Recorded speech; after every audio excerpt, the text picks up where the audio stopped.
We have whistleblowers, and I'm curious, have you got your own sort of secret sources that have been giving you information through the years? No. What happened to me is I had an extraordinary experience, or series of experiences, in the early 1990s. I was a television presenter and a national spokesman for the British Green Party, and suddenly I felt over 1989 that there was a presence in the room whenever I was alone.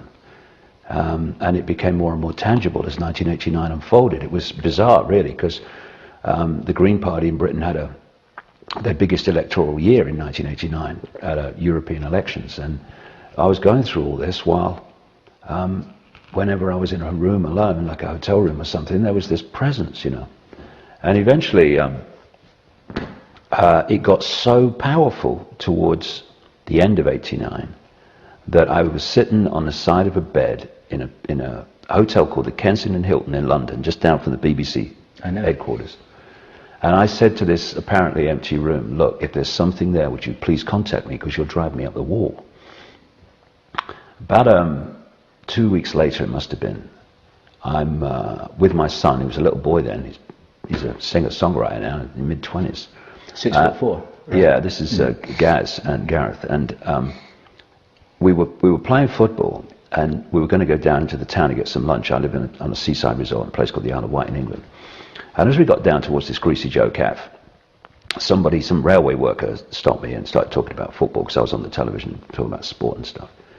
And then after this conversation was finished, I saw that Gareth wasn't there. I knew where it would be. It'd be in the news shop just down next to us.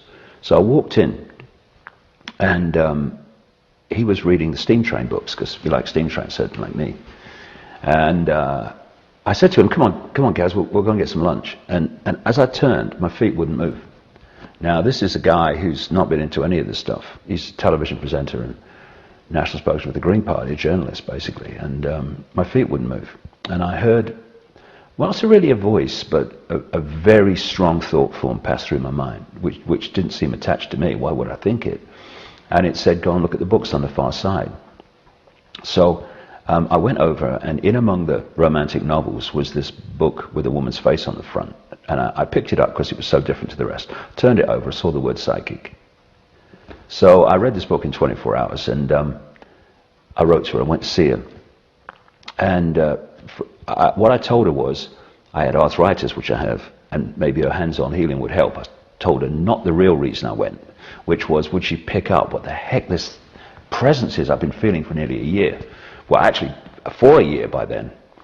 And went to the first couple of times. I saw her 4 times, and she did the hands-on healing, and we had a chat about other dimensions and stuff. All made sense to me, because I'd always rejected religion and always rejected the scientific view of reality. I just hadn't focused on what's okay, so what's the alternative?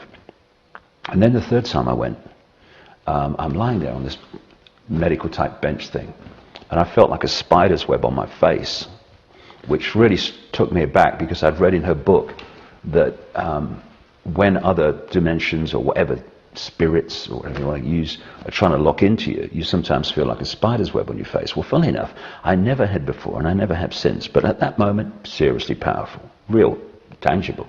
So I'm going, oh my goodness me, what's going on? And she's kind of doing this by my left knee. And I never said a word to her. And then suddenly, she launches her head back and goes, my God, I've got to close my eyes for this one, this is powerful. And she sees this figure in her mind, and she says, this figure, or whatever she called it, is asking me to pass information to you. And take into account, you know, I'm a television presenter, presenting the sport and the news at the time. And suddenly she starts saying that this entity, or this projection of consciousness, was saying that I was going to go out on a world stage eventually and reveal great secrets. That there was a shadow across the world that had to be lifted, that there was going to be a spiritual revolution in my lifetime because of a vibrational change. That's why the first book I wrote was called Truth Vibrations, after that vibrational change. And that one line was, one man cannot change the world, but one man can communicate the message that will change the world. I would write 5 books in 3 years. And I'm thinking, I know nothing about this stuff. 5 books in 3 years, you must be having a laugh. You know, this is all new to me. I wrote 5 books in 3 years to the month, and I didn't realize I'd done it until I realized it was 5 and then went back. It was 5 books to the month of 3 years from that time. And I went back another time and the next time, and there was some more. So I left and waited. Something felt right about it, even though my mind's going, what? Anyway, so now I'm out of work. But I feel I have to go with this. Unfortunately, I've always lived below my income because I have a very, I'm minimalist me. I'd rather have the money to go to India than a big house with a mortgage, Anyway, so I had enough money to keep me going for a year. And then it all started. This synchronistic, almost daily, this daily journey through a maze. And when I started out, it was a thick maze. I had no idea what this was all about. I just felt I had to go with it. I didn't even know why I had to go with it. I just got to go with this. And what's happened is, it's like some force has been opening and closing doors. So I go down this road in a maze and not this one.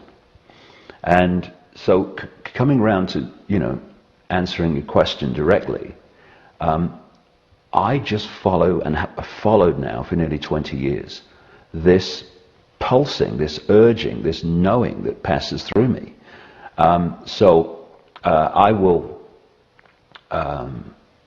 I edit my life on the basis of that. Will you go here? Don't feel to. Will you go here? Yeah, I feel. I'll be there.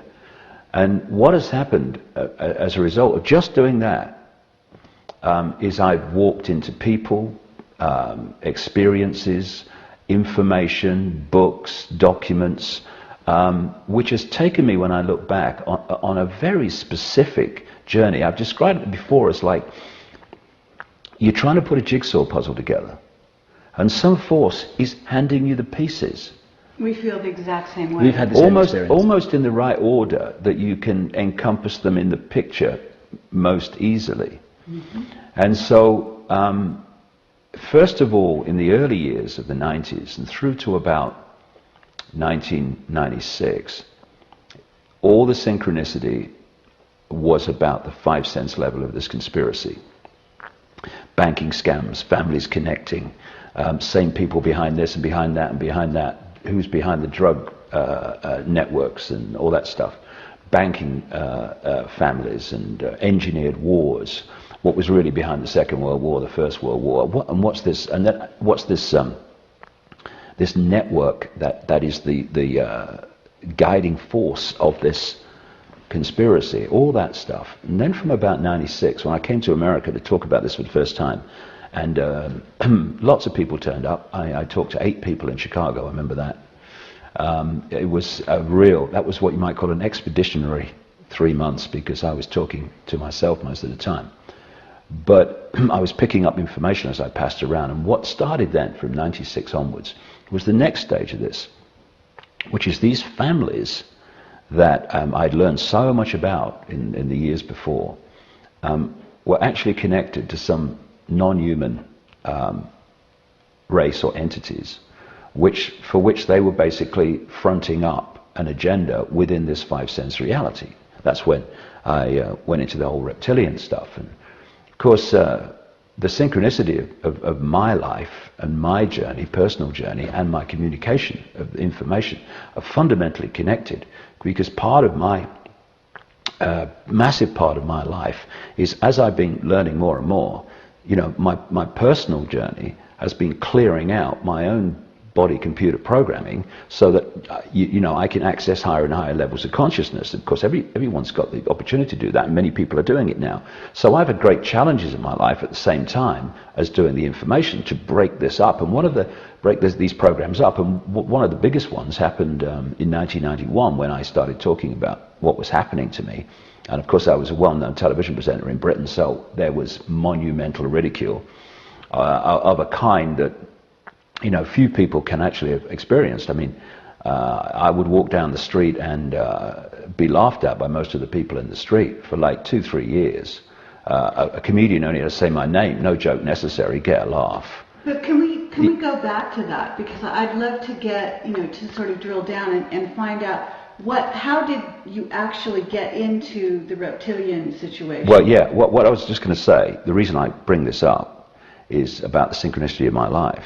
It's because from 96, when I started going to the reptilian stuff, because I'd been through that mass ridicule in the early 1990s,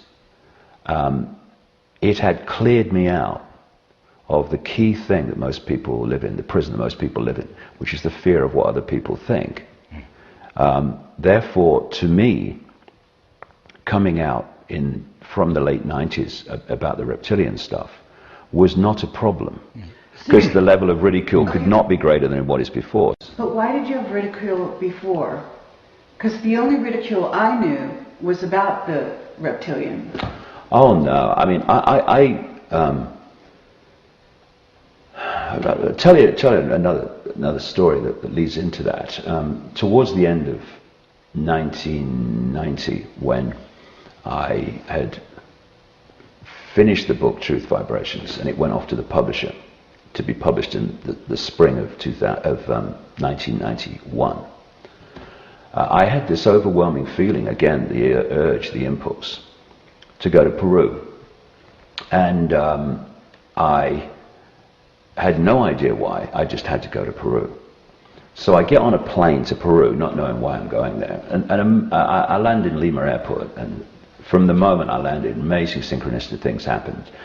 But eventually, I had this Peruvian guide chap that was taking me around. And funnily enough, the first time I met that guy was in Cusco, in the old Ínka region. And I went round to his house, because we were going off traveling around Peru from that day. And he's lying on his back and asleep. And I walked in, because the door was open.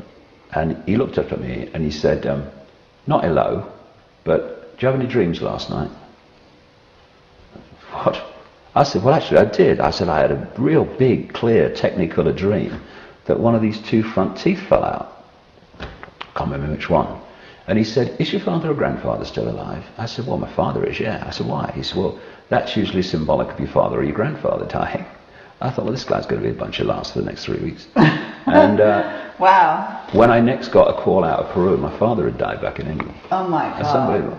Anyway, I go around with this guy, and where it all leads, which kind of fundamentally leads to the reason behind the ridicule, was he eventually put us in a hotel, and the Siustani Hotel was named after an Inca ruin site about an hour and a half's drive away.